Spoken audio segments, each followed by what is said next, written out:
بسم اللہ الرحمن الرحیم الحمدللہ الذی جعلنا من المتمسکین بولایت امیر المؤمنین علی بن ابی طالب صلوات اللہ علیہ۔ تمام ناظرین کی خدمت میں السلام علیکم ورحمۃ اللہ۔ عید غدیر کی مناسبت سے اس اسپیشل پوڈ کاسٹ کے ساتھ آپ کی خدمت میں حاضر ہے سید شہباز رضا نقوی۔ ناظرین، جیسا کہ آپ جانتے ہیں، عید غدیر کی مناسبت سے مختلف موضوعات کے اوپر گفتگو جاری ہے، مختلف نشستوں کا سلسلہ جاری ہے۔ آج کی اس جو پوڈ کاسٹ ہے اس کا موضوع بھی نہایت اہمیت کا حامل ہے۔ عید غدیر کی جب بات ہوتی ہے تو کہا جاتا ہے کہ عید غدیر کے دن یعنی یوم غدیر کے مقام پر رسول اللہ نے مولا کائنات کی امامت کا اعلان کیا۔ یہاں پر ایک سوال جنم لیتا ہے کہ امام علی علیہ السلام کو جو امامت ملی، یہ امامت کس بنیاد پر دی گئی؟ ایک اصطلاح جو علم کلام میں استعمال کی جاتی ہے کہ یہ امامت وہبی تھی یا کسبی تھی، یعنی امام علی علیہ السلام کا کوئی اپنا کمال تھا، ان کی کوئی اپنی خاصیت تھی کہ ان کو امامت عطا کی گئی، یا نہیں خدا نے ان کو عطا کر دی اور خدا جسے چاہے عطا کر دے۔ کوئی معیار اور کوئی اس کے لیے ہم کہہ رہے ہیں خصوصیت کی ضرورت نہیں پڑتی۔ ایک مثال کے ذریعے واضح کرتے ہیں کہ دو بچے ہوں، ایک کو آپ 50 روپے دیں، ایک کو 100 روپے دیں، دونوں جائیں کچھ خرید کر لائیں۔ جو 100 روپے لے کر گیا تھا بچہ، وہ 3 پیکٹ ٹافیوں کے لے کر آتا ہے، اور جو 50 روپے لے کر گیا تھا وہ 1 پیکٹ خرید کر لاتا ہے۔ تو آپ کہتے ہیں اس 50 روپے والے جس کو آپ نے 50 روپے دیے تھے، جو 1 پیکٹ لے کر آیا، اسے کہا کہ بھیا آپ 1 پیکٹ کیوں خرید کر لائے ہیں، جبکہ وہ 3 لے کر آیا۔ اس نے کہا کہ آپ نے اسے 100 روپے دیے تھے، اگر آپ مجھے بھی 100 روپے دیتے تو میں بھی 3 خرید کر لاتا۔ تو اگر یہ کہا جاتا ہے کہ امامت امام علی علیہ السلام کو مل گئی تو انہوں نے جو ہے وہ ایک نظام چلایا اور رہبری کی اور پیشوائی کی، اگر ہمیں بھی مل جاتی تو ہم بھی کرتے۔ تو اس شبہے کو مطرح کرنے کے بعد یہ کہا جاتا ہے کہ مولا کائنات کی کوئی خاصیت نہیں ہے۔ اسی موضوع پہ انشاءاللہ گفتگو ہوگی، اور اس کے ساتھ دیگر نہایت اہم موضوعات بھی ہماری آج کی اس پوڈ کاسٹ میں شامل رہیں گے۔ آج کے اس پروگرام میں میری دائیں جانب موجود ہیں قبلہ مولانا علی امام صاحب۔ قبلہ بہت بہت شکریہ کہ آپ نے وقت نکالا اور اس نشست میں گفتگو کے لیے تشریف لائے۔ اور میرے بائیں جانب موجود ہیں استاد حوزہ اور ایک جانی پہچانی شخصیت ہیں حوزہ علمیہ کم المقدس کی قبلہ استاد محترم ذاکر حسین صاحب۔ قبلہ آپ کا بھی بہت شکریہ کہ آپ نے وقت نکالا اور آج کی اس پوڈ کاسٹ میں تشریف لائے۔ سب سے پہلا سوال جو قبلہ ہماری آج کی اس پوڈ کاسٹ کا ہے وہ نہایت اہم سوال ہے، اور میں چاہوں گا اس پہ تھوڑی سی ابتدائی گفتگو ہو جائے، پھر انشاءاللہ تسلسل کے ساتھ باقی سوالات کے اوپر بھی گفتگو رہے گی، اور جو ہے وہ ایک مفصل ہم چاہیں گے ایک سر حاصل گفتگو رہے، تاکہ یہ جتنے بھی شبہات غدیر کے حوالے سے کیے جاتے ہیں اور مومنین کے ذہن میں ہوتے ہیں، ہمارے ناظرین کے ذہن میں ہوں گے، وہ شبہات دور ہو جائیں۔ سوال یہ کیا جاتا ہے کہ آپ تشیع جب اپنا عقیدہ امامت بیان کرتے ہیں تب آپ یہ کہتے ہیں کہ امام از ولادت امام ہوتا ہے، تو آپ کہتے ہیں امام جب مولا کائنات اپنی ولادت سے ہی امام تھے، تو پھر غدیر میں آپ کہہ رہے ہیں امامت غدیر میں مل رہی ہے، تو یہ آپ کی بات تو ٹکرا رہی ہے۔ تو اس وقت آیت بھی آپ کہہ رہے ہیں اکمال ہو رہا ہے، اتمام ہو رہا ہے، یہ سب جتنے بھی انتظامات ہیں وہ تو غدیر کے دن ہو رہے ہیں، تو پھر آپ اپنے عقیدے سے ہاتھ اٹھا لیں کہ جو آپ اپنا عقیدہ بیان کرتے ہیں کہ امام جو ہے وہ بچپن سے امام ہوتا ہے، اپنی ولادت سے امام ہوتا ہے۔ بسم اللہ الرحمن الرحیم وبہ نستعین۔ انتہائی خوبصورت سوال ہے، لیکن اس سوال کا جواب دینے سے پہلے ایک چھوٹا سا مقدمہ عرض کروں، اور وہ یہ ہے کہ منصب امامت ہو یا منصب رسالت ہو یا منصب نبوت ہو، جو بھی منصب الہی ہے، منصب الہی کو دینے کے لیے ایک انتہائی اہم پہلو خداوند عالم نے اپنی نگاہ میں رکھا ہے، اور وہ یہ ہے کہ آپ پورے انبیاء کے واقعات قرآن سے پڑھ کر دیکھ لیجئے کہ نبی بچپن سے ہی ہوتا ہے، لیکن اعلان ایک زمانے کے بعد کرتا ہے۔ مثلا ایک زمانے تک حضرت نوح علیہ السلام کو حکم ہوتا ہے کہ اپنی قوم کے اندر رہیے، دین پہ عمل کریے، اپنی سیرت اور کردار اور عمل کے سائے میں اپنے آپ کو منوائیے۔ جب وہ منوا لیتے ہیں لوگوں سے، تو اس کے بعد خداوند عالم کی طرف سے ہوتا ہے کہ ہاں آج کے بعد ظاہری اعلان کر دو کہ ہم اللہ کی طرف سے آئے ہیں، نہ یہ کہ اس دن آ رہے ہوتے ہیں۔ اور یہ نقطہ قرآنی ہے، اور وہ یہ ہے کہ جس مبلغ کو جس قوم کی تربیت کرنی ہوتی ہے، پہلی بات اس قوم کی تربیت کے لیے کردار چاہیے، باتیں نہیں چاہیے، اور باتیں کرنے سے کوئی ہدایت پہ نہیں آتا ہے، بلکہ کردار سے لوگ ہدایت کا پیغام لیتے ہیں۔ جس طرح کہ امام صادق علیہ السلام نے بھی فرمایا کونوا دعاۃ الناس بغیر السنتکم، یعنی آپ کو داعی بننا ہے، چارہ نہیں ہے، لیکن داعی بننے کا انداز کیا ہونا چاہیے؟ عمل کے ذریعے، نہ زبان کے ذریعے۔ بس ایک نقطہ قرآنی ہے، وہ یہ ہے کہ انبیاء ہوں، رسول ہوں یا ائمہ ہوں، ان کے لیے یہ تھا کہ ایک زمانے تک عوام کے اندر رہیں، اپنی پاکیزگی کا اعلان کروا لیں اور اعتراف کروا لیں۔ جب اعتراف کر لیں اس کے بعد جا کے اعلان کر دو کہ ہاں ہم اللہ کی طرف سے آئے ہیں، جس طرح کہ پیغمبر خاتم نے بھی یہی کیا.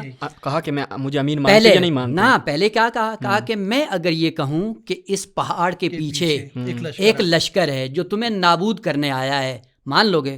کہا کیوں نہیں مانیں گے، ہم آپ کو صادق مانتے ہیں، امین مانتے ہیں، سب کچھ مانتے ہیں. صادق اور امین پہلے منوایا ہے کردار کے ذریعے.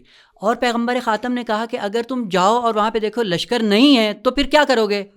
تو کہا کہ یہ کہیں گے کہ ہماری آنکھیں اندھی ہو گئی ہیں، آپ جھوٹ نہیں بول سکتے. یہ کیا مطلب ہے؟ یعنی کردار سے کسی چیز کو منوانے کے لیے یقیناً ٹائم لگتا ہے.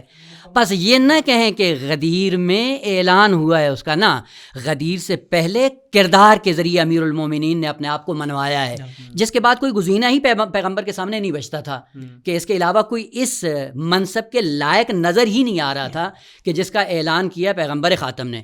اور یہ اعلان کا مطلب یہ نہیں تھا کہ آج ان کو امامت دی جا رہی ہے، نا. عقیدہ تشیع کا اپنی جگہ پہ باقی ہے کہ امام بدب تولب سے امام ہوتا ہے، لیکن ایک فضا کی ضرورت پڑتی ہے کہ وہ خاص ماحول فراہم کیا جائے، اور خاص ماحول فراہم کرنے کے بعد اس کا اعلان کیا جائے. اور آپ دیکھیں، اگر آپ منابع روایت میں دیکھنا چاہیں، یہ اعلان یوم عرفہ ہونا تھا. خوب، یہ سارے ہمارے اہل سنت مکاتب فقہ نے بھی یہ ذکر کیا ہے کہ عرفہ کے دن اعلان ہونا. کیوں اتنی تاخیر ہوئی؟ وہ استعداد اور ظرفیت کی تلاش میں تھے پیغمبر خاتم، اور اس چیز کا خوف تھا کہ اگر میں نے اعلان کر دیا تو کہیں یہ نہ کہیں کہ یہ تو آیا تھا اپنے خاندان کو حاکم بنانے کے لیے، اور یہ ہوا جب آپ دنیا سے جانے لگے تو اپنے خاندان کو ہمارے سر پہ مسلط کر کے چلا گیا. اور دیکھا آپ نے غدیر کے مقام پہ لوگوں نے کہا بھی صحیح کہ آپ کہیں نماز پڑھو، ہم نے پڑھی، آپ نے کہا روزہ رکھو، ہم نے رکھا، آپ نے کہا حج کر، سب نے کیا. اور یہ پورا ایک جریان تھا یہ منافقت کا کہ وہ احمد تھا نعمان فاری جو سامنے آ کے ظاہر ہو گیا، اور اس نے آ کر کہہ دیا کہ اگر یہ خدا کی طرف سے ہونا یہ چاہیے تھا، بدبخت کو یہ کہنا چاہیے تھا کہ اگر یہ خدا کی طرف سے ہے تو ہم مان لیتے ہیں. لیکن اناد کیا ہے امیر المومنین سے کہ اگر خدا کی طرف سے ہے تو پھر عذاب نازل ہو جائے. اور جیسے عذاب نازل ہوتا ہے اس کے بعد وہ پورا منافقانہ پلان جتنا تھا سب ڈھیر ہو جاتا ہے. اور اس کی طرف خود سیدہ نے اشارہ بھی کیا ہے کہ یہ نہ سمجھے کہ نعمان فاری یہ تھا، مخالف تھا غدیر کا، یہ مخالف تھا امیر المومنین کی امامت کا یا ولایت کا، نہ، کہا یہ پورا ایک گینگ تھا، اور اس گینگ میں یہ احمد تھا جو آگے آ گیا ہے. دوسرے سمجھ گئے کہ وہ جب انجام دیکھ لیا، ہاں، عذاب الہی کی جب زد میں آیا ہے، اب ان کو پتہ چل گیا. بس یہ نہیں ہے کہ وہاں پہ اعلان ہوا ہے لیکن امامت عطا نہیں ہوئی ہے. امام پہلے سے تھے. اعلان کر کے پیغمبر خاتم نے یہ ظاہر کیا ہے کہ جس منصب کے لیے میں تھا اور آج میں اس ہدایت کو پہنچا رہا تھا، میرے جانے کے بعد اسی ہدایت کے سلسلے کو امیر المومنین باقی رکھیں گے.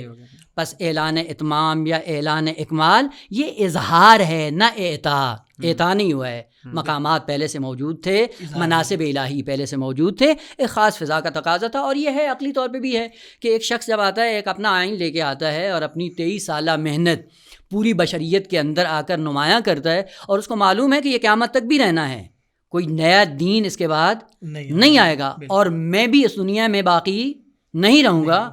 طبعی طور پہ ہے، عقلی طور پہ بھی ہے، عرفی طور پہ بھی ہے، عقلائی طور پہ بھی ہے کہ اپنے اس سسٹم کو بچانے کے لیے ایسے کا انتخاب کرے جو خصوصیت خود اس پیغمبر خاتم میں تھی. یعنی وہ بھی صادق ہو، وہ بھی امین ہو، وہ بھی اسی طرح کمالات کی دنیا میں پیغمبر کے ہم پلہ چلتا جا رہا ہو، تب وہ جا کے دین کا تحفظ کر سکتا ہے، دین کو بچا سکتا ہے. بالکل. مجھے لگتا ہے کہ غالباً یہ بھی ہو سکتا ہے کہ چونکہ ابھی جس انداز میں مولا کائنات کی ولایت کا اعلان ہو رہا ہے، یہ اپنی نوعیت کا ایک ذرا سا جدا منصب ہے، اور یہ بھی خدشہ ہے کہ اس کے منکرین اور مخالفین بھی بہت ہیں، جیسا آپ نے اشارہ فرمایا کہ پورا گینگ تھا. لہٰذا اسی وسیع پیمانے پہ، اسی خاص اہتمام کے ساتھ مولا کائنات کی ولایت کا اعلان کرنا ضروری تھا کہ اگر گینگ بھی چاہے کہ اس اعلان ولایت کو خاموش کرے یا چھپا دے تو پوری توانائی کے باوجود بھی اسے انکار نہ کیا جا سکے یا شم ولایت کو خاموش نہ کیا جا سکے. ہو سکتا ہے کہ یہ بھی ایک زاویہ اس میں رہا ہو. یقیناً تھا. دیکھیں، عموماً جو مخالفین ہیں ان کی طرف سے جو ہمارے مکتب پہ اٹیک کیا جاتا ہے وہ یہ ہوتا ہے کہ جی اگر اتنا ہی زیادہ پیغمبر خاتم نے اہتمام کیا تھا اور اتنے لوگ تھے اور 3 دن تک پیغمبر خاتم وہاں پہ رہے اور بیعت لیتے رہے اور تسلسل کے ساتھ، یہ کیسے ہو گیا کہ چند دنوں کے بعد سب بالکل منکر ہو گئے؟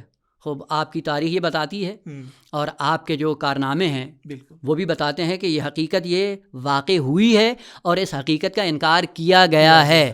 جس طرح کہ آپ کہتے ہیں واقعہ ردہ، ہم، خوب آپ کی کتابوں میں موجود ہے، بالکل، مثلا بالکل. اہل سنت کی کتابوں اگر آپ اٹھا کر دیکھیں اور کتنی توجیحات کرتے ہیں. جی جی وہ ردہ کیا تھا؟ ایک مرتدین دین کا جو پورا ایک دین بالکل سے منحرف ہوئے پیغمبر اسلام کے اور بعد. ان کے ساتھ خلیفہ اول نے جنگ کی اور بعضوں کو تہتے کیا، جی جس کا نتیجہ کیا، جس میں معروف ترین شخصیت مالک بن نویرہ ہے. نویرہ ہے. یہ ایک شخص ہے، کئی ایک تھے، مثلا سعد ابن عبادہ ہے، خوب نہیں کیا اس نے، اعتراف نہیں کیا. اس کا مطلب یہ تھا کہ یہ حقیقت ہوئی ہے جس کا یہ آ کر اقرار کر رہے اور ہیں. آپ نے بھی جو نقطہ بیان کیا نا وہ بڑا زبردست تھا. شروع میں آپ نے بیان کیا کہ رسول اللہ نے سب سے پہلے کیا کیا، جب اپنے عمل سے یہ ثابت کر دیا کہ میں اس منصب کا اہل ہوں، اب اگر میں اس منصب کا اعلان کرتا ہوں تو لوگ قبول کر لیں گے. لیکن وہاں پر آگا دیکھیں کہ جیسے ہی رسول اللہ نے پہلے ان سے اقرار لیا کہ اگر میں کہوں کہ اس پہاڑ کے پیچھے ایک لشکر ہے تو سب نے کہا ہم مان لیں گے. پھر اس کے بعد جب رسالت کا اعلان کیا انہوں نے مانا ہے. رسالت کو بھی مان لیا انہوں نے. رسالت کو مکے میں کتنے افراد نے مانا ہے؟ ہاں دیکھیں انکار کیا وہاں پہ رسالت کا. دیکھیں بالکل اسی طرح آپ غدیر کو اس کے ساتھ تھوڑا سا ٹچ دیں. نہ وہ بھی ہو سکتا ہے. دیکھیں ہاں. رسالت کی بات جب آئی تو یہ نہیں کہا، دیکھیں مسئلہ یہ تھا کہ اس قدیم دین سے دستبردار ہونا آسان نہیں ہے. آسان نہیں آپ ہے. یہ سمجھیں سبب کوئی بھی ہو سکتا ہے لیکن ہوئے ہیں پہلے اقرار. یہ طبیعی چیز ہے یہی کیونکہ قرآن بھی یہ کہتا ہے لست علیہم بمسیطر. آپ نے اتمام حجت کر دی ہے. جب اتمام حجت ہوگی اب کوئی مانے یا نہ مانے یہ غلط بات ہے، بس منوانا پیغمبر کی ذمہ داری نہیں ہے. اصل رسالت پر کوئی مسئلہ نہیں آتا. اصل رسالت کس کا مطلب ہے کہ پیغمبر اگر کہتے ہیں میں رسول ہوں تو یہ جھوٹ نہیں بول سکتے، اور یہ چیز منوا لی انہیں. اب سامنے والا مانے یا نہ مانے یہ پیغمبر کی ذمہ داری نہیں ہے. غدیر میں پہلے اقرار لیا پہلے اولا بکم من انفسکم، یہی بات. اس کے بعد اگر انہوں نے انکار کر دیا تو یہ خود ان کی مشکل ہے نہ امیر المومنین کی. بس امیر المومنین کا منصوص من اللہ ہونا یہ پیغمبر کے کلام سے واضح ہے. بس یہ رب چاہ رہا تھا. بس پیغمبر نے جب بیان کیا تو پیغمبر کے بیان کرنے میں کوئی جھول نہیں ہے، معاذ اللہ کوئی جھوٹ نہیں ہے. وہ حقیقت کا انہوں نے اظہار کر دیا. خوب حقیقت کا اظہار کرنا پیغمبر کی ذمہ داری ہے اور اس حقیقت کو قبول کرنا لوگوں کی ذمہ داری ہے. تو لوگ ممکن ہے کئی اسباب ایسے فراہم ہو جائیں جن کی وجہ سے اس حقیقت کو قبول نہ کرے، یہ ہوتا ہے. اسی لیے جا کر دیکھیں قرآن کیا کہتا ہے پیغمبر کے زبان سے یا انبیاء کی زبان سے، وما علینا الا البلاغ المبین. یعنی فقط بلاغ نہیں ہے، بلاغ المبین ہے. یعنی آپ بلاغ کی دنیا میں، پہنچانے کی دنیا میں لگی لپٹی سے کام نہیں لے گا. جو حقیقت ہے اس کو کھول کر بیان کریں. اور جب ہوتا بھی ہے کہ اگر آپ حقیقت کھول کے بیان کریں گے نا تو کئی وہیں پہ دشمن کھڑے ہو جائیں گے. کیونکہ حقیقت کڑوی ہوتی ہے. جب حقیقت کڑوی ہے تو بہت کم ایسے لوگ ہیں. امام حسین علیہ السلام کی تعبیر کے مطابق الناس عبید الدنیا والدین لائق علی السنتہم فَإِذَا مُحِّسُوا بِالْبَلَاءِ قَلَّتْ دَيَانُ. سب کو پتا تھا کہ حسین نواسہ رسول ہے. کس کو نہیں معلوم تھا؟ سب کو. اور امام نے اعتراف بھی لیا. عجیب ہے اپنے جد کی طرح. جب آئے میدان کربلا میں تو کیا کہا؟ کہ میں نے حرام کو حلال کیا ہے؟ کہا نہیں. کہا حلال کو حرام کیا ہے؟ کہا نہیں. کہا تمہاری شریعت بدلی ہے؟ کہا نہیں. تو کہا پھر کیوں آئے ہو مجھے مارنے کے لیے؟ جواب کیا دیا؟ بغضاً لأبیک. اس کا مطلب ہے کینہ کبھی کبھی انسان کا رہ جاتا ہے، وہ حقیقت کو قبول کرنے سے انسان کے لیے مانے بن جاتا ہے. بس ایک حقیقت یہ کہ پیغمبر جب بیان کریں گے پوری حقیقت کھول کر بیان کریں گے. البتہ خود اس میں بھی ایک گہرا نقطہ ہے کہ انبیاء جب کہتے ہیں بلاغ مبین ہے تو یہ بلاغ کے اندر بھی بہت خوبصورتی ہے. البتہ اگر بات چلے گی تو انشاءاللہ عرض کریں گے. بس یہ حقیقت ہے کہ جب انبیاء آتے ہیں لگی لپٹی سے بات نہیں لیتے ہیں، حقیقت کھول کر بیان کرتے ہیں، لیکن منوانا کا یہ ان کی ذمہ داری نہیں ہے. بالکل. میں اسی پہ آپ کی جو یہ بات تھی کہ لاکھوں کے درمیان یا ہزاروں کے درمیان، کم سے کم یہ تو دونوں ہی مانتے ہیں کہ ہزاروں کے درمیان یہ ولایت مولا کائنات کا اعلان ہوا ہے. سوال ہوتا ہے اس جانب سے کہ کیسے ممکن ہے کہ جب ہزاروں کے درمیان یہ اعلان ہو اور لوگ اسے بھلا دیں، فراموش کر دیں، یا اس کے خلاف کوئی ایک نیا نظریہ پیش کرے، نظام پیش کرے. یہ ممکن نہیں ہے. تو میں اکثر یہ جواب دیتا ہوں کہ دیکھیے پیغمبر اسلام ہمیشہ ہی نماز پڑھتے تھے، اور ایسا بھی نہیں ہے کہ وہ خلوت میں نماز پڑھتے تھے، جماعت کے ساتھ پڑھتے تھے. اور حج کی طرح یہ بھی نہیں کہ صرف ایک دفعہ حج کیا ہو، روزانہ وہ نماز پڑھتے تھے، اور جہری بھی اور اخفاتی تھی. تمام تر نماز امت کے آگے پڑھتے تھے، اور ہر نماز کے وضو بھی کرتے تھے، اور تمام ساری چیزیں موجود ہیں. آج یہ بتائیے کہ کیا شیعہ سنی، خود سنی کے درمیان اختلاف نہیں ہے نماز؟ اختلاف نہیں ہے نماز میں. وضو میں اختلاف نہیں ہے؟ وضو میں اختلاف نہیں ہے. حسن یہ بہت اہم مسئلہ ہے جو میں یہ عام طور سے بتاتا ہوں کہ نماز جیسی چیز جو بنیادی عبادات ہے، جو اصل عبادات ہے، جو روح عبادات ہے، اس میں ہمارا اتفاق نہیں ہے، اور یہ وہ چیز ہے کہ جو سب کے آگے کھڑے ہو کے نبی کریم انجام دیتے تھے، اور وہ بھی بھول گئے، وہ بھی بھول گئے آپ.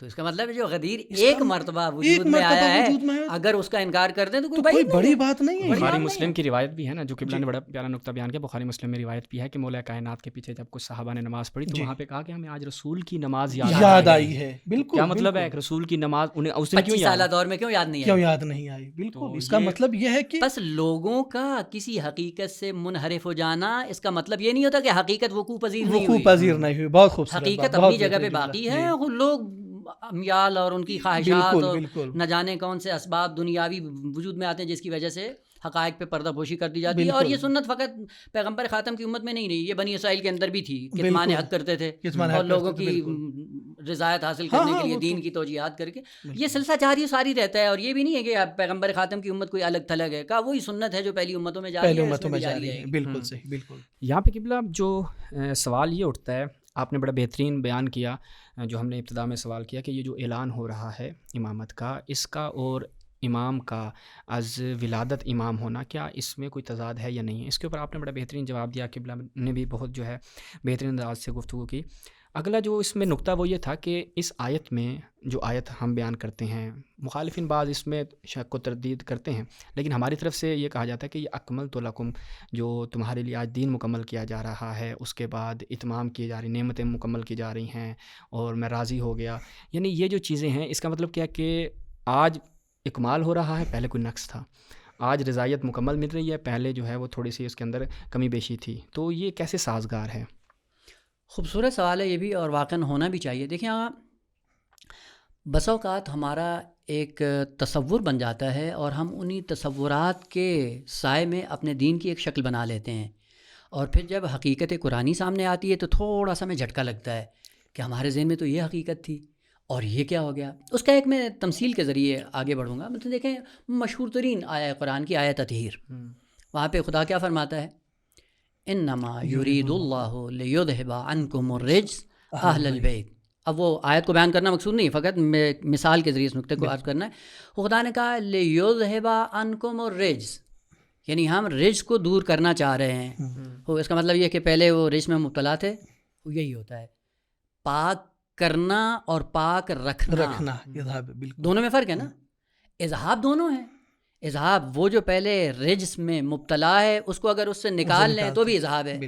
لیکن اگر جو پہلے سے پاک ہے اور اس کو حکم دیا جاتا ہے اس کے بعد ہم آلودگی کو آپ کے دامن کی طرف نہیں آنے دیں گے، یہ بھی اذہاب ہے. بس کبھی کبھی یہ ہوتا ہے کہ ہم ایک حقیقت کا ایک پہلو دیکھتے ہیں، دوسرے پہلو کی طرف ہم ناظر نہیں ہوتے. کاملاً اس آیت کے ساتھ بھی ہمارا معاملہ یہی ہے. دیکھیں ہمارا یہ مدعا ہے کہ دین انسان کے لیے اور بشریت کے لیے قیامت تک کے لیے مکمل ضابطۂ حیات ہے. کہتے ہیں یہ نہیں کہتے ہیں؟ اور یہ ہم نہیں کہتے ہیں، ہمارے مخالفین بھی جو اسلام کی حقیقت کے اندر اپنے آپ کو مسلمان سمجھتے ہیں، ان کا بھی یہی دعویٰ ہے کہ آقا اسلام ایک مکمل ضابطۂ حیات ہے. خب اس مکمل ضابطۂ حیات ہونے کا مطلب کیا ہے؟ آیا پیغمبر اسلام کے زمانے میں مکمل نہیں تھا؟ اگر مکمل ضابطہ حیات ہے تو بے طریقے اولا پیغمبر کی زندگی میں ہونا چاہیے. پیغمبر کی زندگی میں بھی مکمل ضابطہ حیات ہے، اور پیغمبر اسلام کی زندگی میں بھی یہ پورے کا پورا دین تمام ہے. اب یہ عربی کی چاشنی ہے، کمال کے مقابلے میں ہمیشہ نقص استعمال ہوتا ہے. یعنی ضد اگر آپ دیکھیں، آگ پانی جیسے کہتے ہیں، یا جتنے بھی تضاد کے کلمات ہوتے ہیں، ہر ایک کا ایک نقطہ مقابل ہوتا ہے. کلمہ کمال کے مقابلے میں نقص ہے، اور کلمہ تمام کے مقابلے میں عیب ہے. یعنی کوئی چیز اگر معیوب ہے تو اسے معیوب دار کہا جائے گا، عیب دار کہا جائے گا. اگر عیب اس کا آپ اٹھا لیں تو اس کو تام کہا جائے گا. بس عیب ذات کے اندر ہوتا ہے اور نقص ذات سے باہر ہوتا ہے، اسی لیے اس کو مکمل کرنے کی ضرورت پڑتی ہے. ذات کے اندر کوئی چیز نہیں ہے. اگر ذات کے اندر بھی عیب ہو تو پھر کیا ہوتا ہے؟ وہ تام نہیں ہوگا. اور خوبصورتی دیکھیں دین کی، کہا کہ یہ دین مکمل بھی ہے اور یہ دین تمام بھی ہے. یعنی مکمل اس اعتبار سے کہ اگر بشریت قیامت تک جتنی بھی ترقی کر جائے اس کا رائے حل اسلام نے پہلے بیان کر دیا ہے. لہٰذا آج اس انتظار میں یہ بشر نہ رہے کہ ہم نے جدید کشفیات کی ہے تو شاید اسلام کے اندر کوئی ایسا نقطۂ نگاہ نہ ہو. نہ، اسلام نے کلی ضوابط مکمل طور پہ قیامت تک کے لیے بیان کر دیے ہیں. اس اعتبار سے یہ دین کامل ہے. اور تمام کیا ہے، بس اوقات یہ ہوتا ہے کہ ایسا آئین ہے اور اس آئین کو پڑھنے کے بعد فوراً فطرت انسانی اس سے منزجر ہو جاتی ہے، قبول نہیں کرتی ہے. کیوں قبول نہیں کری؟ چونکہ عیب اس دین کے اندر پایا جا رہا ہے، بس اعتبار سے وہ تام نہیں ہوتا. اور یہ دونوں سند دین کی پیغمبر خاتم سے جو خداوند عالم نے اعلان کروائیں کہ آج دین مکمل بھی ہے اور یہ دین تام بھی ہے.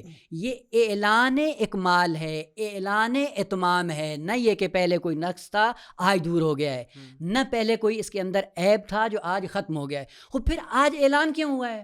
وہ عقلی طور پہ ہوتا ہے کہ جس کو قیامت تک کے لیے بشریت کے لیے ضابطۂ حیات بیان کر کے جانا ہے اور وہ خود قیامت تک کے لیے باقی نہیں رہے گا. آیا نظام چلے گا یا نہیں؟ آئین چلے گا یا نہیں چلے گا؟ وہ آئین کو رہنا ہے، نظام کو رہنا ہے، سسٹم کو رہنا ہے. پیغمبر خاتم نے جب اعلان کیا کہ الیوم اکملت لکم دینکم واتممت علیکم نعمتی ورضیت لکم الاسلام دینا، وہی جو عموماً ترجمہ کیا جاتا ہے کہ آج ہم آپ کے دین سے راضی ہو گئے. اس کا مطلب یہ نہیں ہے کہ پہلے راضی نہیں تھے اور آج راضی ہوئے. یہ وہی بات ہے کہ ایک اکمال ہے نقص کے بعد اور ایک اکمال ہے اتمام کے بعد. یعنی کوئی نقص نہیں ہے، لیکن یہ کیوں ہو رہا ہے؟ اس سسٹم کو بچانے کے لیے. اور سسٹم اگر نابود ہو جائے تو وہ 23 سالہ محنت پیغمبر خاتم کی سب زمین بوس ہو جائے گی. اس سسٹم کی بقا کے لیے یہ ضروری تھا کہ اپنے بعد ایسے کو معین کر کے جائیں کہ جن کے سائے میں یہ دین پنپتا رہے اور دین پر جتنی بچھاڑ ہو دشمن کی طرف سے اس کا دفاع ہوتا رہے. اگر ٹائم ہے اور اس میں گنجائش ہے میں ایک تاریخی نمونہ اس میں ایڈ کر دوں. دیکھیں، اگر آپ اٹھا کر دیکھیں سیرہ ابن ہشام کو، یہ سیرہ ابن ہشام کے جو خود ایک خیانت ہے سیرہ ابن اسحاق کی تلخیص کی، اور تلخیص کرنے میں بھی اس نے عناد سے کام لیا. جو فضائل تھے اہل بیت کے ان کو نکال کے مختصر کیا اس 4 جلدوں میں. البتہ یہ ایک الگ موضوع درد ہے کہ جو ہونا چاہیے. سیرہ ابن ہشام جلد نمبر 2 میں وہاں پہ اگر فہرست دیکھیں تو وہاں پہ عرضہ علی القبائل، یعنی پیغمبر خاتم جب مبعوث ہوئے مکہ کی سرزمین پہ تو اس کے بعد خالی بیٹھے نہیں رہے بلکہ اپنے دین کو جا کر پیش کیا مختلف قبائل پر کہ میں اللہ کی طرف سے آیا ہوں، یہ آئین لے کے آیا ہوں اور یہ قیامت تک جاری رہے گا. جو اس پہ عمل کرے گا وہ فلاح یافتہ ہے، جو اس سے اعراض کرے گا وہ خسران کا شکار ہو جائے گا. ان میں سے ایک قبیلہ جو مکہ کے اطراف میں رہتا تھا، اس کے 2 نام ہیں، قبیلہ ساسا یا قبیلہ بنی عامر. ایک ہی قبیلہ ہے، نام 2 ہیں، البتہ جہت کیا ہے ابھی اس میں نہیں پڑھیں. قبیلہ بنی عامر کے پاس جاتے ہیں پیغمبر خاتم، اور یہ قبیلہ ایسا تھا کہ جو افرادی اعتبار سے بہت بڑا تھا اور جنگجو کے اعتبار سے یہ زبان زد عام و خاص تھے. پیسے کے اعتبار سے بھی بھاری بھرکم پیسہ ان کے پاس موجود تھا.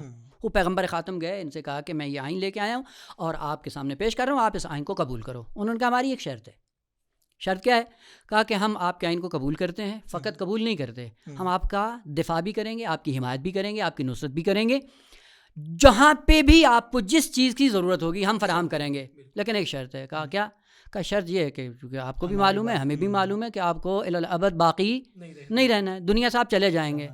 تو کیا کریں؟ کہا کہ جب آپ دنیا سے جائیں آپ کے آئین کا محافظ اور جانشین ہمارے قبیلے سے ہونا چاہیے. وہ پیغمبر خاتم نے کہا کہ نہ، الامر للہ یضعہ حیث یشاء، یہ میرے اختیار میں نہیں ہے، یہ امر اللہ کے ہاتھ میں ہے. وہ جس کو چاہے گا میرے آئین کا جانشین، میرا خلیفہ وہ چنے گا، لہٰذا میرے اختیار میں نہیں. آپ دیکھیں اگر سیاسی پارٹیوں میں جا کر دیکھ لیں، سیاسی پارٹیاں جن کو اپنا سسٹم بنانا ہوتا ہے، اگر ان کو ایسی کوئی آفر کی جائے قبول کریں گے یا نہیں کریں گے؟ وہ کریں گے، کر لیں. آج ہم جب مر جائیں گے تو جائیں بھاڑ میں، ہم سے کیا مطلب، جب تک ہیں ہم اپنی بادشاہت کریں. لیکن پیغمبر خاتم نے خیانت سے کام نہیں لیا. کہا جو میرے دائرہ اختیار میں چیز نہیں ہے اس کا میں تمہیں کیسے وعدہ دے سکتا ہوں کہ کل کو اس کی ایک امانت الہی ہے. بس یہ پتہ چلتا ہے کہ اولاً انتخاب خداوند عالم کی طرف سے ہے، اعلان پیغمبر خاتم کی طرف سے. اسی لیے خدا نے کہا بلغ. نصب کا کلمہ نہیں استعمال کیا خدا نے کہ اپنی طرف سے معین کر دو، نا، بلغ. آپ کا کام پہنچانا ہے، بنانا ہمارا کام ہے. اور یہ بنانے کے لیے خاص ماحول چاہیے تھا. اور ماحول کیا ہے کہ اس حجۃ الوداع، البتہ یہ خود ایک لمحہ فکری ہے کہ جو ہم نے لاشعوری میں اور دشمن نے چالاکی سے نام بدل دیا. ولا جب پیغمبر نے آخری حج کیا، آخری کیا وہی پہلا اور آخری تھا، ایک ہی حج تھا، اور اس حج کا نام تھا حجۃ البلاغ، حجۃ الوداع نہیں تھا. یہ دشمن کی چالاکی تھی جنہوں نے حجۃ البلاغ کو حجۃ الوداع میں بدل دیا، اور آج ہم حجۃ الوداع کے نام سے یاد کرتے ہیں. ولا امام باقر علیہ السلام کے زمانے تک اس کا نام کیا تھا؟ حجۃ البلاغ. اور یہ حجۃ البلاغ کا مطلب یہ جس میں اہم ترین پیغام پیغمبر خاتم نے پہنچایا، اور وہ کیا تھا؟ ولایت امیر المومنین کا اعلان کیا تھا. اگر اس نام پہ ہم امانت داری کے ساتھ رکھتے، آج یہ سوال پیدا نہیں ہوتے. بس اعلان وہاں پہ ہوا ہے، اس کا مطلب یہ نہیں کہ وہاں پہ اعطا ہوا ہے. اعطا خداوند عالم کی طرف سے ہوتا ہے. چلیے قبلہ یہاں پہ جو آپ نے آخر میں بیان کیا کہ امامت کا اعلان ہو رہا ہے، اور ابتدا میں جو ابتدائی ہمارا سوال تھا اس میں بھی آپ نے بہترین وضاحت کی کہ امامت جو ہے وہ ان کی از تولد ہی یہ منصب امامت پر فائز ہوتے ہیں، لیکن غدیر کے دن اس کا اعلان ہو رہا ہے، ابراز ہو رہا ہے، اظہار ہو رہا ہے. تو امامت کو لے کر یہاں پر ایک سوال آئے گا، وہ یہ کہ ان ائمہ کی جو امامت ہے، امام علیہ السلام کو جو یہ امامت ملتی ہے، میں قبلہ کی طرف آنا چاہوں گا اس سوال کو لے کر کہ یہ امامت ایک اصطلاح استعمال کی جاتی ہے. اس اصطلاح کو بھی آپ نے کھولنا ہے کہ یہ اصطلاح اس کے معنی کیا ہیں، تاکہ ہمارے جو ناظرین ہیں ان کے لیے بھی یہ واضح ہو جائے کہ یہ امامت وہابی تھی یا کسبی تھی. اس اصطلاح کو کھولتے ہوئے اس سوال کا جو ہے وہ آپ جواب عنایت فرمائیں. بالکل. دیکھیے قبل اس کے کہ میں وہابی اور اکتسابی پہ گفتگو کروں، اس سے پہلے یہ گفتگو کرنا ضروری سمجھتا ہوں تمہیدی طور پہ کہ امامت کا جو تصور ہے، چاہے شیعہ ہوں چاہے سنی ہوں، یہ بہت اہم تصور ہے، اور دونوں کے نزدیک واجب ہے، دونوں کے نزدیک ضروری ہے. شرح مقاصد ہے اور اس طرح کی دوسری کتابیں جب آپ دیکھیں گے تو وہاں پہ شیعہ کا جو نظریہ ہے وہ اہل سنت میں اشاعرہ اور اس کے بعد معتزلہ، تینوں تقریباً اس بات کے قائل ہیں کہ امام اور امامت کا تصور ضروری ہے اور بہت ضروری ہے. یہاں تک کہ وہ یہ کہتے ہیں کہ حتیٰ اتنا ضروری ہے کہ رسول خدا کے دفن و کفن سے پہلے ہی لوگوں نے اس بات کا اہتمام کیا کہ رسول خدا کے بعد اب کون شخص ان کا جانشین ہوگا، یا جو بھی امور دینی تھی ان کو کون سنبھالے گا. ایک طرف مولا کائنات مشغول تھے اور دوسری طرف کہنے کا مطلب یہ ہے کہ ان کے ہاں بہت اہم اور ضروری ہے، ان کے ہاں بھی اور ہمارے یہاں بھی. اس میں بہت سارے ہم اشکال کر سکتے ہیں کہ کیا یہ احساس رسول اللہ کو نہیں تھا، آپ کو کیسے اتنا بڑا احساس ہو گیا، تو کیا رسول اللہ نے جو ہے وہ نہیں اعلان کیا تھا. یہ پوری انشاءاللہ اسی میں اگر گنجائش رہی تو گفتگو کی جائے گی. اب دوسری بات ہم یہ کہنا چاہیں گے کہ یہ تو طے ہو گئی بات کہ انسانی عقل اس بات کو قبول کرتی ہے کہ امام کا ہونا ضروری ہے. اب ہم یہاں آتے ہیں، آیا امامت وہبی ہے یا اکتسابی ہے؟ ہم اس لفظ کو کھولنے کی کوشش کرتے ہیں. وہبی کا مطلب یہ لیتے ہیں، جو عام اصطلاح میں جو رائج ہے وہ یہ ہے کہ پروردگار عالم کسی انسان کو کوئی چیز عطا کرتا ہے، اور خاص طور پہ اگر ہم اس کو لے لیں یہ کہہ سکتے ہیں کہ ولادت سے پہلے چاہے ولادت کے بعد جو خدائی عطا ہو اس کو ہم وہبی کے نام سے جانتے ہیں. دوسری چیز یہ ہے کہ اکتساب میں یہ ہوتا کہ نہیں، ہم کوشش کرتے ہیں، ہمارے پاس چیز موجود نہیں تھی، ہم نے کوشش کی، جانفشانی کی، کوئی کردار پیش کیا، پھر ہمیں وہ چیز حاصل ہو گئی. ہو سکتا ہے کہ یہ جو چیز حاصل ہو رہی ہو وہ بھی الہی ہی ہو. یہ نہیں ہے کہ جو چیز وہبی ہوگی وہ جو ہے وہ صرف الہی ہوگی اور جو چیز اکتسابی ہوگی وہ الہی نہیں ہوگی. ایسا نہیں ہے، دونوں ہو سکتا ہے کہ جو ہم بس فرق کیا ہے؟ فرق یہ ہے کہ ایک چیز ہم پہلے سے لے کے آتے ہیں جو اللہ ہمیں عطا کرتا ہے، ایک چیز ہے کہ اپنے کمالات کے بعد دنیا میں آتے ہیں، اختیارات کے بعد جو ہے وہ اس چیز کو ہم کسب کرتے ہیں، یا اللہ دیتا ہے، یا کوئی جس کو کہتے ہیں ہم کسب کرتے ہیں نہیں لیکن اسے ہم حاصل کرتے ہیں. یہ اہل تشیع میں جو امامت کا تصور ہے وہ اکتسابی نہیں. یہ نہیں کہہ سکتے کہ پہلے نہیں تھی امامت، حاصل انہیں نہیں تھی، اب انہوں نے کوئی کمال کیا ہو. جیسے مولا کائنات کے لیے آپ کہہ سکتے ہیں کہ نبی کریم کی حفاظت کی ہے، جنگوں میں آپ نے بہت زخم کھائے ہیں، اور ہر مقام پہ اور ہر محاذ پہ نبی کریم کی حفاظت کی ہے. اب اللہ نے جب یہ دیکھا تو غدیر میں جو ہے وہ ان کو امامت عطا کی، تو یہ کہتے ہیں اکتسابی. ایسا نہیں ہے. قبلہ نے جیسا ابھی اظہار فرمایا، یہ غور کرنے کی، قبلہ کی بات غور کرنے کی ہے کہ دیکھیے غدیر ایجاد ولایت کا نام نہیں ہے، ابلاغ ولایت کا نام ہے. وہاں وجود نہیں بخشی جا رہی ہے ولایت، وہاں اس کا ابلاغ ہو رہا ہے، وہاں اس کا اظہار ہو رہا ہے. تو خلاصہ کیا ہوا کہ ہمارے ائمہ کی جو امامت ہے وہ وہبی ہے، وہ حاصل کی ہوئی نہیں ہے. تو میں سمجھتا ہوں کہ تقریباً بات واضح ہے اس میں. اسی پہ قبلہ آپ کا بھی میں پوائنٹ آف ویو لینا چاہوں گا کہ یہ خود اس سوال کو اگر دیکھیں، سوال درست ہے، وہبی ہے یا کسبی؟ دیکھیں بس اوقات جب اصطلاحات آپس میں خلط ہو جاتی ہیں یا اصطلاحات کا معنی جو ہمارے ذہنوں میں ایجاد ہوتا ہے اور اس کو ہم بیس بنا لیتے ہیں دینی مفاہیم کا، تو مشکلات وہاں سے وجود میں آتی ہیں۔ وہ پہلی ابتدائی نظر میں لگتا ایسے ہے کہ گویا کہ اس تعبیر میں کہ امامت وہابی ہے یا کسبی ہے کوئی ٹکراؤ پایا جا رہا ہے، متضاد ہیں۔ اگر اس کے اندر تضاد پایا جا رہا ہے تو پھر انسان آتا ہے ان کو جمع کرنے کی کوشش کرتا ہے کہ یہ وہابی ہے یا کسبی ہے یا اکتسابی۔ البتہ تعبیروں میں فرق ہے، آپ امامت کہیں کسبی اس کا الگ معنی ہے، امامت کہیں اکتسابی اس کا الگ معنی ہے، امامت کہیں وہابی اس کا الگ معنی ہے۔ میں عموماً جو بیان کیا جاتا ہے وہ یہی ہے کہ جو عوام الناس کے ذہنوں میں موجود ہے وہ کیا ہے کہ جی اگر ہم نے کہا امامت وہابی ہے تو اس کا مطلب ہے جبر ہی جبر ہے، ان کا کوئی کمال نہیں ہے، بس خدا نے دے دیا تو ہے، واللہ اگر نہیں دیتے تو کچھ بھی نہیں ہوتے، ایک یہ تصور ہے۔ اور کسبی میں کیا ہوتا ہے کہ ہم جہاں فشانی کریں گے تو خدا دے گا تو پھر اس کی قدر و قیمت ہوگی۔ یہ تعبیریں وہ ہیں جو عوام الناس کے ذہنوں میں موجود ہیں، جبکہ اصطلاح علمی جو ہے وہ اپنی جگہ پہ ہے۔ دیکھیں امامت ہم کہہ سکتے ہیں کسبی بھی ہے وہابی بھی ہے۔ پہلے یہ ذہن میں ڈال لیں کہ کوئی ایسی چیز نہیں ہے جو انسان اپنی ذات میں خود لے کر آتا ہے۔ یا ایھا الناس انتم الفقراء واللہ هو الغنی، تم فقیر ہو، تمہارے پاس کچھ بھی نہیں ہے، جو کچھ دیا ہے کس نے دیا ہے؟ خدا نے۔ پس جو کچھ خدا کا عطیہ ہے وہ وہابی ہے، یعنی وہاب نے دیا ہے تو وہابی بن گیا۔ وہاب کون ہے؟ خدا کی ذات ہے۔ البتہ اس کے دینے کے معیارات ہیں، کبھی کسب کے سائے میں دیتا ہے، کبھی علم کے سائے میں دیتا ہے۔ جانتا ہے کہ کل کو یہ ہوگا تو پہلے سے ہی فرض کیا دے دیا، کیوں دیا؟ وہ علم کی بنیاد پہ، جس طرح کہ علم کلام آپ کا اہل تشیع اور اہل تسنن علم کلام کے بارے میں جا کر یہی کہتا ہے کہ خدا کے علم ازلی میں یہ تھا کہ یہ کل کو گناہ نہیں کریں گے تو اس لیے قبل از وقت ہی دے دیا، کو حرج نہیں ہے۔ بس اگر اس اصطلاح کو مد نظر رکھا جائے تو وہابی اور کسبی کا آپس میں کوئی ٹکراؤ نہیں ہے، لیکن سوال یہ کہ آیا امامت جب خدا دیتا ہے تو بغیر کسی کمال کو دیکھے دے دیتا ہے یا نہ؟ امامت کو دینے کے لیے بھی کچھ کمالات کو دیکھتا ہے پھر یہ عہدہ دیتا ہے، جس طرح کہ معروف ہے کہ حضرت لقمان حکیم کے لیے خداوند عالم نے اختیار دیا کہ میں آپ کو مقام نبوت دینا چاہتا ہوں، لیکن اس کی شرط یہ ہے کہ آپ راضی ہوں، آپ اختیار سے لیں۔ تو جناب لقمان نے انکار کر دیا، کہا کہ اگر میرے اختیار سے ہے تو یہ ایسی ذمہ داری ہے، یہ ایسا بوجھ ہے، میں نہیں اٹھا سکتا، لہٰذا آپ مجھے اس سے معاف رکھیے۔ اور یہ ہے واقعاً اللہ اعلم حیث یجعل رسالتہ، یہ ایسی ذمہ داری ہے جو خدا جس کے کندھے پہ رکھتا ہے، سب سے پہلے صلاحیت کو دیکھتا ہے پھر دیتا ہے۔ بس یہ وہابی بھی ہے چونکہ کمال کو دیکھ کے دیتا ہے، اور کسبی بھی ہے، یعنی خود اس کا کمال بھی شامل ہے، ایسا نہیں ہے کہ بغیر کمال کے خدا نے ان کو دے دیا۔ ضابطہ قائم نہیں کر سکتے احسن تم۔ لہٰذا اگر دقیق نظر میں جا کر دیکھیں ان دونوں اصطلاحوں میں کوئی ٹکراؤ نہیں ہے۔ آپ کہہ سکتے ہیں امامت وہابی ہے، جی وہابی ہے، کیوں؟ خدا نے دی ہے، کسی اور نے نہیں دی ہے۔ کسبی ہے، جی کسبی ہے، کیوں؟ چونکہ امامت کو لینے کے لیے جن کمالات کی ضرورت تھی وہ سب ائمہ نے اپنے اندر ایجاد کیے ہیں، پھر خداوند عالم نے یہ منصب ان کو عطا کیا ہے۔ اب یہ عطا کب ہوتا ہے، زمانہ اس کا، یہ ایک الگ بحث ہے۔ بچپن میں ہو جاتا ہے جیسا اہل تشیع قائل ہیں، یا بعض اہل سنت کے بعد میں دیا جاتا ہے، نہ بعد میں نہیں دیا جاتا، بچپن میں ہی دیا جاتا ہے۔ ایجاد کیسے کیا ہے؟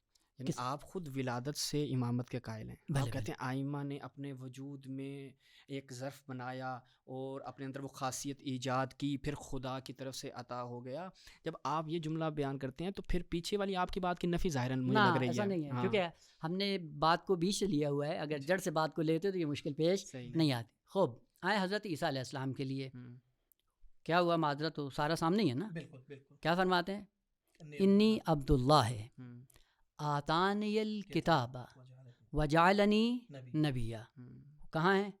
بچپن میں نا، ابھی تو معاشرے کے اندر حضرت نہیں ہے، کے لیے بھی بالکل ایسا ہی حضرت یحییٰ کے لیے بھی یہی ہے یا نہیں ہے؟ وہاں پہ تو آپ بس، اس کا مطلب ہے کہ یہ ایک حقیقت ہے جس کو آپ بھی مانتے ہیں، ہم بھی مانتے ہیں۔ خوب آپ کو یہ اعتراض کرنا چاہیے کہ بچپن میں ابھی انہوں نے کوئی کمال دکھایا نہیں ہے تو کیسے مل گیا؟ خوب مشکل ہماری یہ ہے کہ کمال دو طرح سے ہوتے ہیں، بعض کمالات ایسے ہیں جو والدین سے بچے میں منتقل ہوتے ہیں، اور بعض ایسے ہیں جو اپنے اختیار سے اپنے اندر ایجاد کرتا ہے۔ آپ زیارت ناموں میں کیوں پڑھتے ہیں؟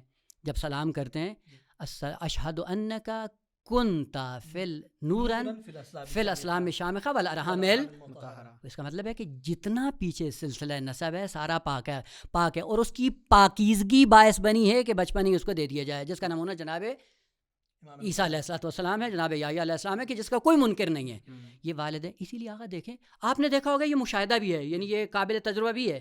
ابھی دیکھیں ایران کے ایک حافظ سے جس کا نام تھا محمد حسین، وہ کتنے سال کا تھا؟ 3 سال کا، پوری آیات فرفر پڑھ رہا تھا۔ کہاں سے کیا اس نے؟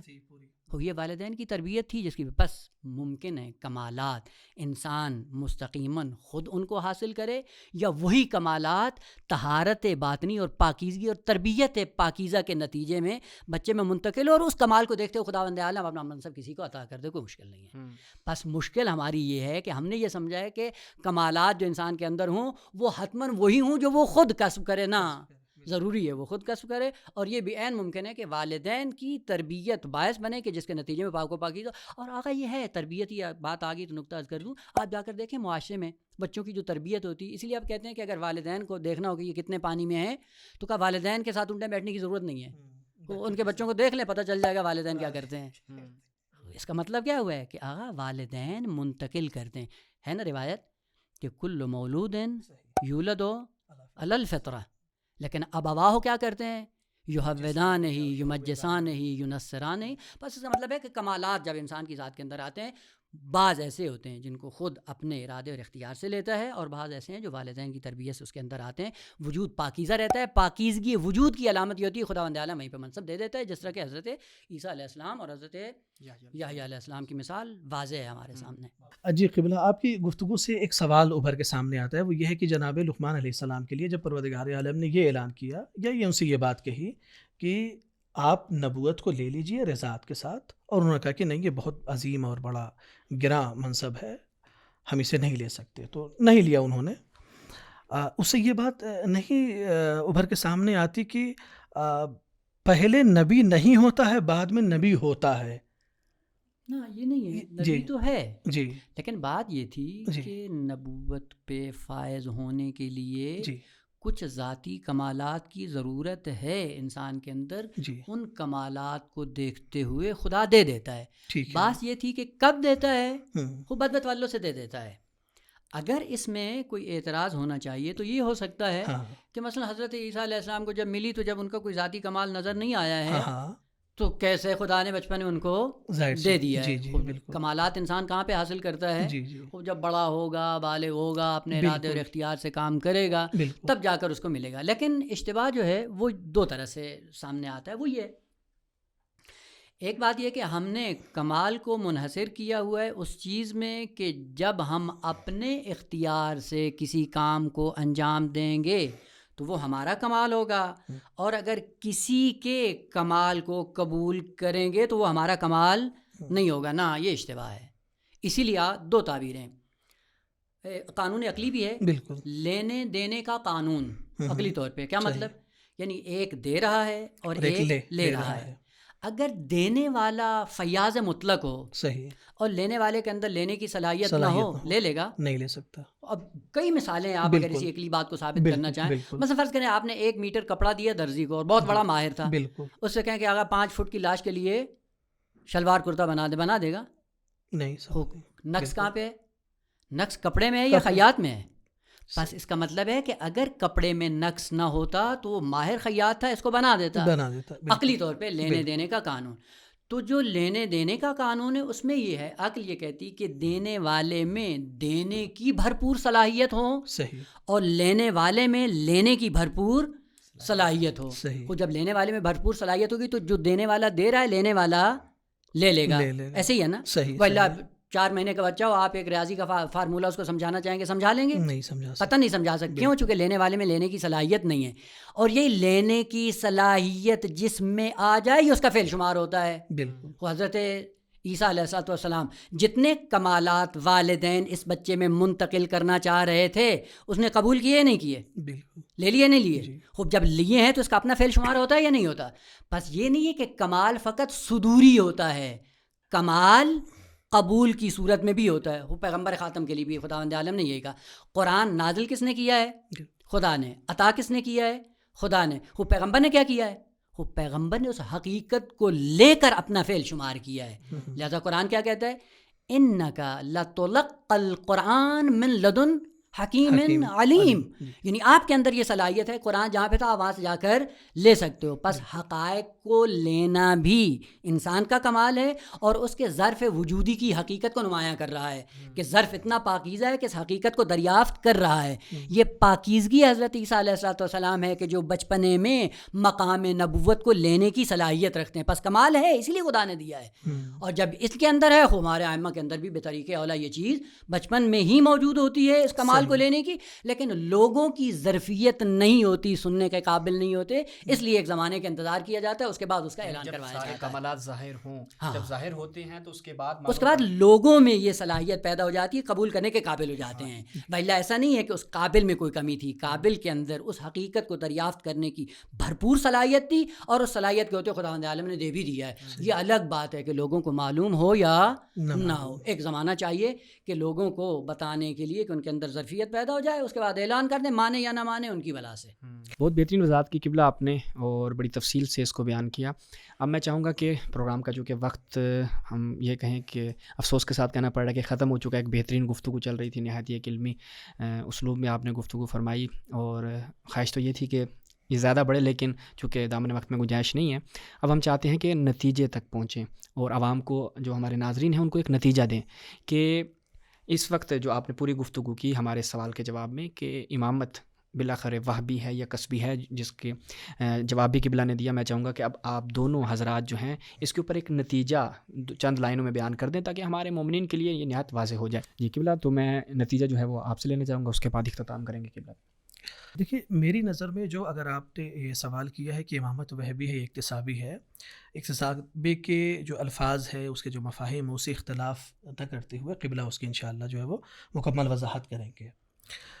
میری سمجھ میں آ رہا ہے کہ امامت وہبی ہے، خدا کی عطا کردہ ہے، اور بہت سارے واقعات ہمارے سامنے ہیں، جیسا کہ قبلہ نے ابھی بیان کیا تھا. قبیلے سعصاع کے لیے اور بنی عامل، جو ایک ہی قبیلے کے دو نام ہیں، ان کے لیے کہ انہوں نے کہا کہ بھئی ہم آپ کی نماز کو بھی قبول کرتے ہیں، روزے کو بھی قبول کرتے ہیں، لیکن اپنے بعد آپ اپنا جو جانشین بنائیں گے وہ ہمارے قبیلے سے بنائیں گے.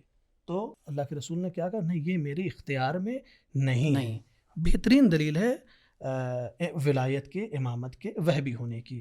ٹھیک اسی طریقے سے جہاں پہ یہ اعلان ہوا بلغ ما انزل الیک، یہ بھی بلغ جو ہے وہ ابلاغ ہے، ایجاد نہیں ہے، یہ بھی ابلاغ ہے. تو یہاں سے بھی یہ بات سمجھ میں آتی ہے. ایک اور نقطے کی طرف میں اشارہ کرنا چاہوں گا، ایک چھوٹے سے واقعہ نہیں ہے بلکہ ایک اشارہ ہے. یہ علی ابن جعفر، یعنی امام جعفر صادق علیہ السلام کے ایک فرزند ہیں، علی ابن جعفر.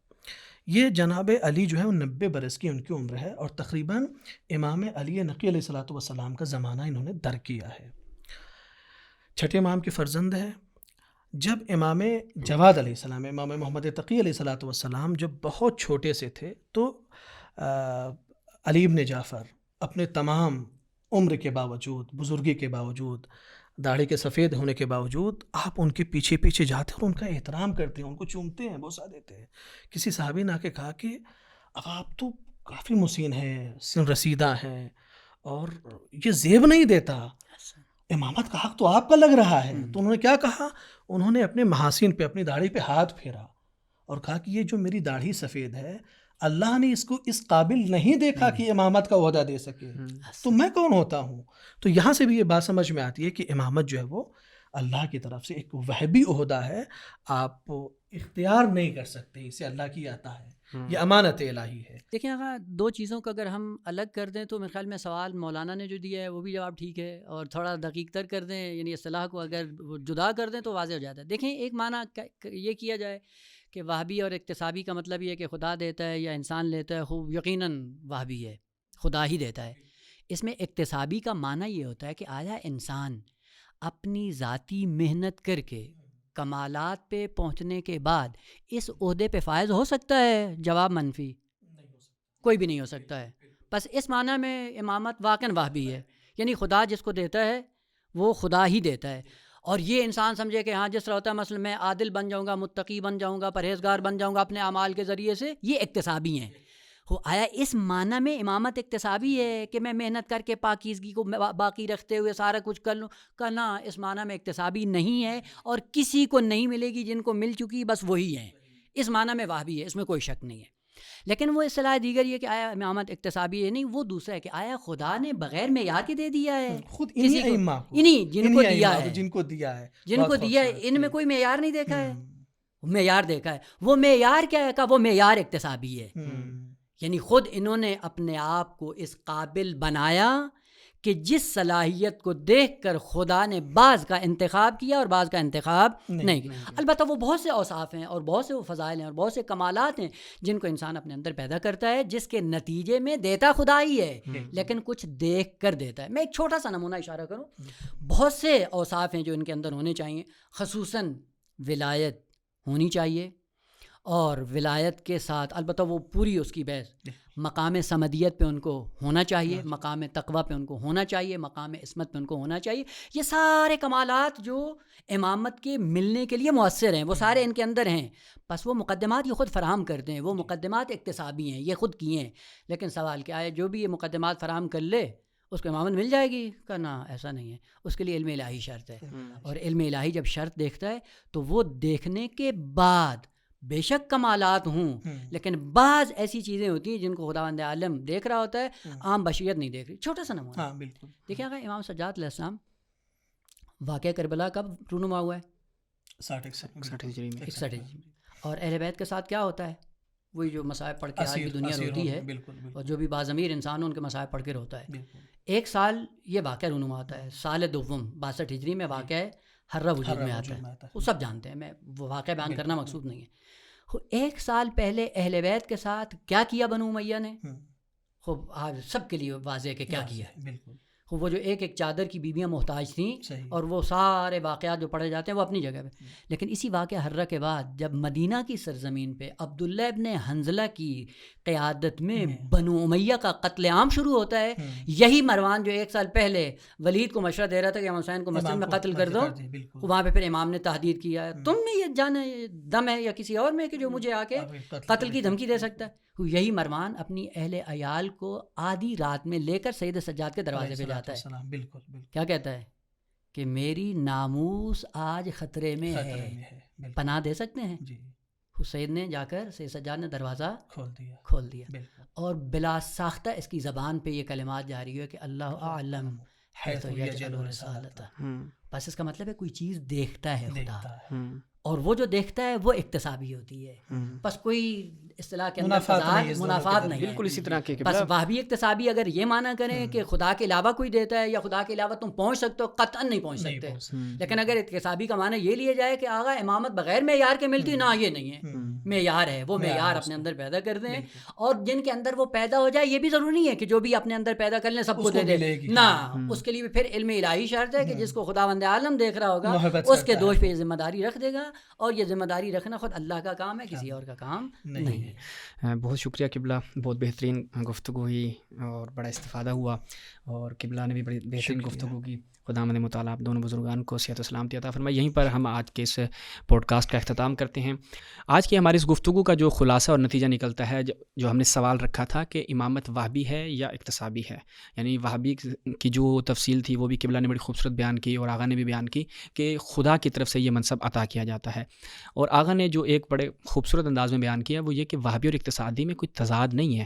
ہم کہیں کہ اگر وہابی ہے تو اکتسابی نہیں ہے، تو وہاں سے جو چیز ہمیں سمجھ میں آتی ہے اور ہمارے ناظرین نے بھی اس کو سمجھا ہوگا وہ یہ کہ اکتسابی سے مراد یہ ہے کہ خداوند متعال نے ان کے اندر کمالات کو دیکھا، خدا کے علم مطلق میں، خدا کے علم ازلی میں یہ چیز موجود تھی کہ ان کے اندر وہ کمالات موجود ہیں، ان کمالات کو مد نظر رکھتے ہوئے ان شخصیات کو اس منصب کے اوپر فائز کیا، اور اسی چیز کو ہم دیکھتے ہیں کہ علماء اہل سنت نے بھی اس چیز کا اعتراف کیا ہے۔ ابن حجر عسقلانی کے متاخرین میں جس کو امیر المؤمنین فی الحدیث کا لقب دیا جاتا ہے، اس نے اپنی کتاب میں یہ الفاظ لکھے کہ دشمنان علی نے بڑی کوشش کی کہ علی کے اندر ایک نقص، ایک عیب تلاش کر سکیں، بڑی تفتیش کی، بڑی جدوجہد کی، لیکن ایک نقص بھی علی میں تلاش نہ کر سکے۔ کیونکہ علی کمالات کا مرکز ہے، اور وہ کمالات کے جن کمالات کو دیکھتے ہوئے خداوند متعال نے مولا کائنات کو امام مقرر کیا، امام بنایا۔